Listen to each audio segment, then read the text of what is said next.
মায়াবতী অন্ধ ছিল, চক্ষু দিলাম তাহারে, এখন মায়াবতী দেখতে পায়, অন্ধ বলে আমার। লোকের কথায় কিচ্ছু যায় আসে না, যদি মনোবল থাকে শক্ত, ঘৃণা করবে দু চারজন, বেশিরভাগই হবে সবাই কিংবা ভক্ত। এগিয়ে যাওয়া মানতে পারে না তারা, পরনিন্দায় মত্ত, কিছু লোকে কিছু বলে, এটাই তো চিরন্তন সত্য। অন্তরে জ্বালা নিবে না জলে, মনটা হতে হয় পরিষ্কার, অন্যের জন্য গর্ত খুললে নিজেরও সাবধান হওয়া দরকার।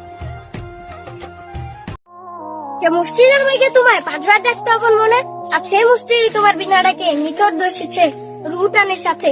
যে হুজুরকে অবহেলা করে এড়িয়ে গেছো বারবার, আজ তারই কণ্ঠে জানা যাচ্ছে তোমার একদম নিঃশ্বাস ছাড়া দেহটার।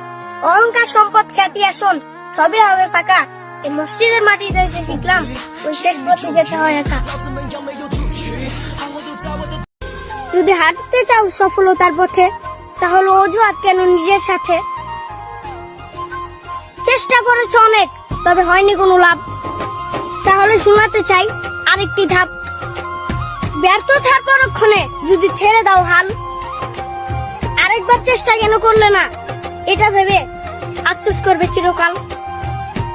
রাতের শেষে ভোরের সূর্য সে তো উঠবেই, চেষ্টা করো সফলতার ফুল ঠিক একদিন ফুটবে।